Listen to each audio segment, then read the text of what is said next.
Hi, my lovelies. Hey. So this is my second video, as promised, about clinical. So I just finished 290 clinical, and it was exciting. I had a great experience once again. I really loved being in Ellis Hospital. It was really lovely to be there and being able to also meet other classmates too. We all become a big family at the end, so it was really great. So with that said, 290 is no different from doing the 250. The only difference really is that you have two patients to manage. Sorry about my dry nails, hand washing. So it's the same process that happens with the clinical thing. So before you even sign up for 290, you need to find your clinical, you need to pick your clinical site. That's what's going to happen. You get your clinical site going, and then you do the required things you need to do, like doing the drug test, doing your immunizations, and other required stuff. Then you have to take your photo ID. So you would have already done that in 250. You should be set. So they may ask you for one or two things before you sign up and do it again. So with that said, this time you've already have your scrub set from the last time. It's the purple. If you didn't sign up for your thing again, you have the opportunity to do so. So I know when you're doing the first time, it's free. You just have to pay the shipping. That's the $15.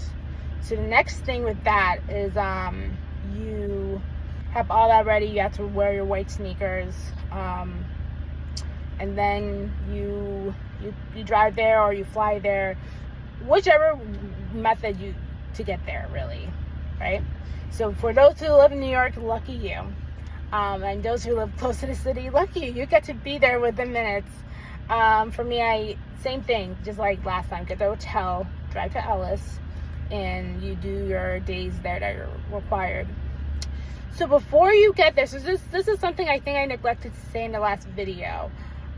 You are required to print out your clinical packet. So it'll have the braid and scale that you need to know when you're doing your head to toe. You have a head to toe piece to do, and then also you have another sheet I think that's required. So aside from the head to toe, you also have another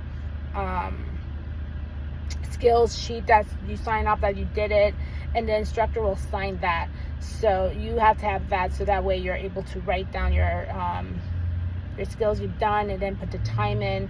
And then for the head to toe, which is why it's very important you know how to do in front of an instructor, so you can use that to pick a patient to do the head to toe, and then you're writing it down, and then you have to submit your head to toe piece of the paper, of the clinical packet rather, by Tuesday midnight. So that's something I had to fix up and then send that in tonight.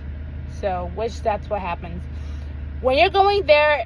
I think everyone should bring a stethoscope and blood pressure cuff, but you can use the electrical ones. I prefer to use my own. I feel better doing that. That's just me, but everyone's different. But make sure you have a pocket drug book, because you need to know the meds you're giving and why.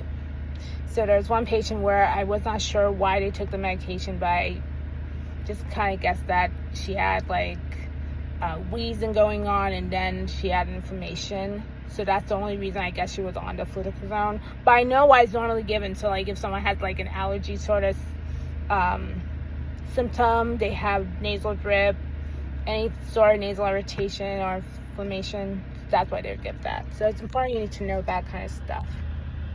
So what else can I say aside from that? Oh yes, and then the difference is like I said, you have two patients, and you have to learn to prioritize.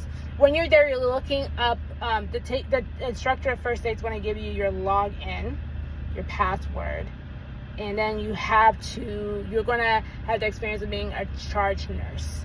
So that means you have to share one patient with one or two patients with one other nurse, and you may be responsible for doing meds that day too, along with that other nursing student. And you need to know their labs, And don't just know their labs for that day. You also need to know the labs before that.